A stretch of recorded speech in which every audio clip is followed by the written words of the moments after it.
छोटा छोटा याचा क्लिप डाल. सकाळचा नाश्त्याचा टाईम चाललेला आहे आणि मी बनवत आहे शेंगदाण्याची चटणी. त्याच्यामध्ये मी तेलामध्ये कांदा, थोडासा लसूण, मीठ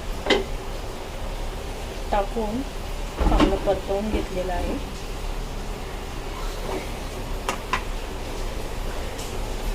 थोडासा लाल तिखट चवीप्रमाणे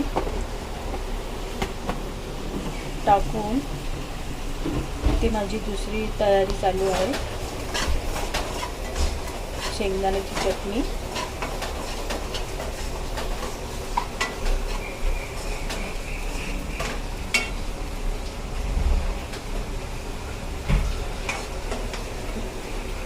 हा कलर किती छान आलेला आहे. सगळं व्यवस्थित परतवून घेऊन यामध्ये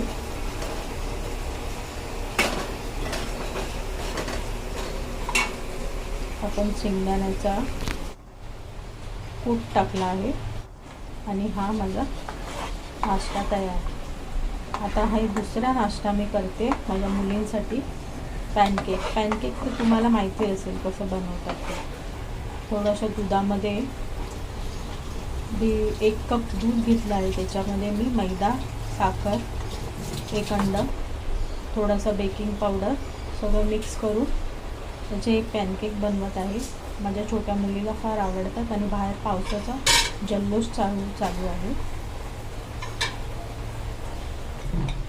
तर हे पॅनकेकही रेडी आहे.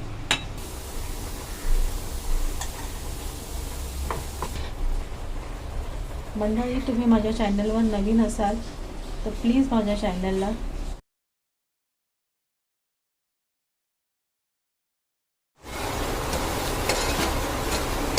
आता आपण बनवत आहोत पुलाव, व्हेजिटेबल पुलाव, सोयाबीन. त्यामध्ये मी 2 टमाटर आणि 2-3 हिरव्या मिरच्या मिक्सरला काढून ते टाकले आहे. अद्रक लसूणची पेस्ट, जिरं याचा तडका दिलेला आहे आणि आपण हे सगळं मिक्स करून घेऊ. त्यानंतर भिजवलेले सोयाबीन गरम पाण्यामध्ये, थोडेसे गाजर, थोडेसे ओले मटार हे सर्व टाकून पुन्हा एकदा मिक्स करू.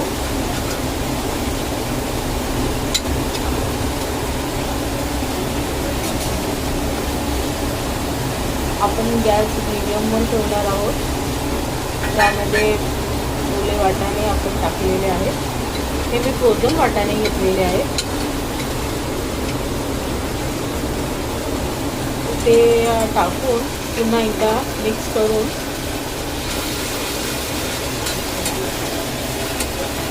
त्यामध्ये आपण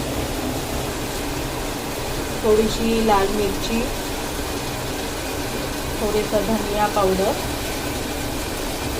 2 चम्मच आणि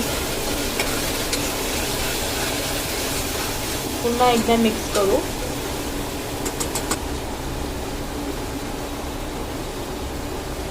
त्यावर आपण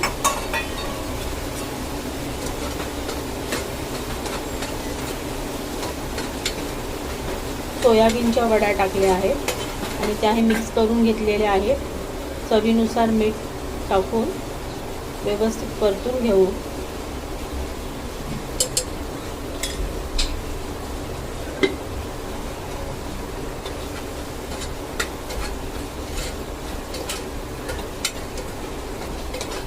हा सोयाबीनचा पुलाव तुम्ही माझ्या पद्धतीने एकदा करून पहा, तुम्हाला नक्कीच आवडेल.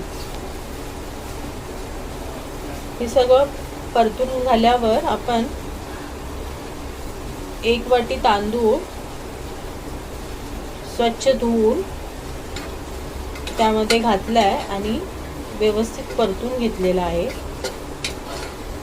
लक्षात ठेवा, तांदूळ हा व्यवस्थित परतला गेला पाहिजे, तो पुलाव आपला व्यवस्थित होतो, मोकळा आणि एकदम छान.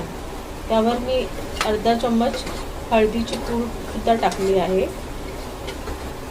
व्यवस्थित हे परतून घेतल्यावर आपण आपल्या गरजेनुसार पाणी टाकून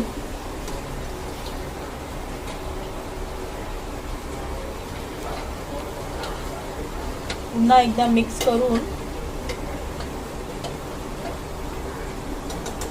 मला वाटतं मी एक कप तांदळामध्ये 1.5 कप पाणी टाकलेलं आहे.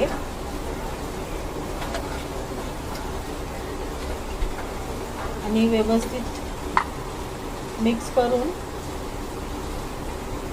थोडं वरून देशी गाईचं तूप टाकून कुकरचं ढाकण बंद करून 2 शिट्ट्या घेतल्या आहेत.